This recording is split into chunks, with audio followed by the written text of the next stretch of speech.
What happens when 7 men are gunned down in broad daylight, and no one is ever held accountable? Could America's most notorious gangster really walk away untouched from one of history's bloodiest gangland crimes? Welcome to Crime Cipher, the channel where we decode the darkest crimes, the coldest cases, and the secrets buried in history. Today, we're diving into the saint, Valentine's Day. Massacre of 1929, a case so brutal and so mysterious, it's still unsolved nearly a century later. It wasn't just another gangland hit. This was a calculated execution that shook the nation and became one of the most iconic cold cases in American history. 7 men lined up against a wall.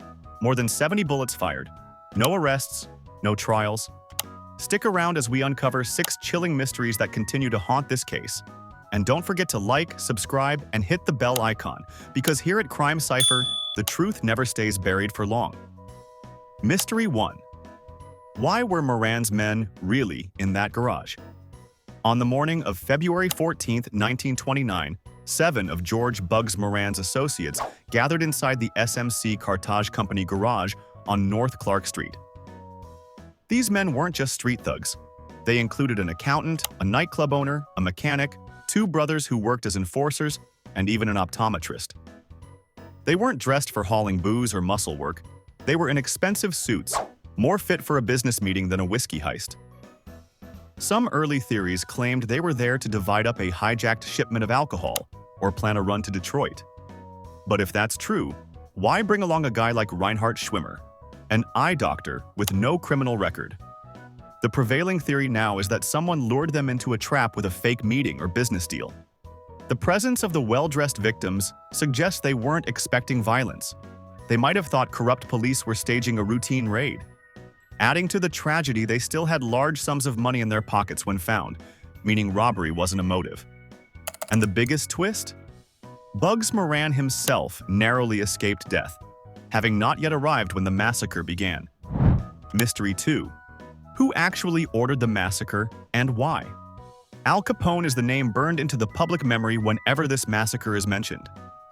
But here's the twist. Capone had an airtight alibi. He was all the way in Florida, sitting in a Dade County courtroom that very morning. Sure, he had every reason to want Moran and his men eliminated.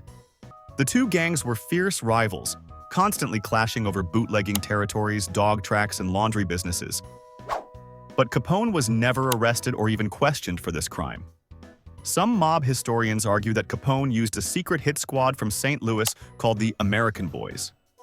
According to authors William Helmer Jr. and Arthur Bielek, these men didn't even know what Moran looked like, which explains why they gunned down everyone in the room. Others, like biographer Jonathan Aig, think this theory is flawed. Why go through the trouble of organizing a mass execution when a single sniper outside Moran's home could have done the job? One suspect, Fred Killer Burke, was later caught with 2 Tommy guns that matched bullets from the scene. Mystery 3. Was it actually a revenge killing in disguise? Years later, a new theory emerged from unsealed FBI files. A state highway worker named Frank Farrell sent a letter to J. Edgar Hoover, suggesting that the massacre wasn't about booze or territory, but about revenge. Farrell claimed that a young man named William Davern Jr., the son of a Chicago police sergeant, had been killed by Moran's men. The grieving father allegedly confided in his cousin, none other than mobster William "Three-Fingered Jack" White. According to Farrell, White orchestrated the garage ambush to avenge the death, luring Moran's men into the trap with the promise of splitting the loot from a fake robbery. What makes this theory chilling is its implication that the massacre might not have been sanctioned by Capone at all. It also explains why the victims showed up willingly, and why some of the assailants were dressed as police officers. However, skeptics argue that White was in prison during the time. But biographer Jonathan Aig suggests otherwise. White could have bribed his way out temporarily, something not uncommon in corrupt Chicago. Even more suspicious, White was shot dead in 1934. Shortly after the theory surfaced. Mystery 4. Were the Chicago police complicit or just incompetent? Chicago in the 1920s was a city practically owned by the mob. With over 10,000 speakeasies and more than 500 unsolved gangland murders, it's no surprise that law enforcement was both overwhelmed and corrupted. Authors Helmer and Bielek suggest that many officers were on the take.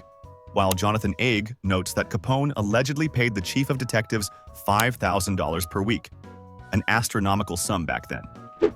This might explain how such a high-profile massacre could occur without a single credible witness or conviction. Witnesses said two of the shooters were dressed as police officers and calmly walked their fellow gunmen out of the garage at gunpoint, as if making arrests. It was a clever trick, and if corrupt cops were in on it, no wonder the investigation stalled. Compare this to what happened later in Philadelphia that same year. Capone was arrested for carrying a weapon and was tried, convicted, and imprisoned in less than 16 hours. Mystery 5. Why didn't the FBI step in? It may shock you to know that J. Edgar Hoover, the man who would turn the FBI into America's top crime-fighting agency, wanted absolutely nothing to do with the St. Valentine's Day massacre. At the time, he dismissed it as a local issue and refused to open a federal investigation. More curiously, Hoover denied the very existence of organized crime well into the 1950s.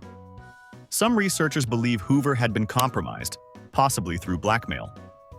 Others argue he was just more interested in hunting bank robbers and political dissidents. That left the Treasury Department to go after Capone for something entirely different: tax evasion. President Herbert Hoover personally pushed the effort, and in 1931 Capone was sentenced to 11 years in federal prison. By the time any speculation arose about charging him in the massacre, it was too late. Mystery 6.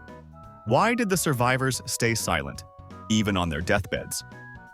One of the most haunting details of the St. Valentine's Day massacre is that one man actually survived the initial attack, and yet he took his secrets to the grave.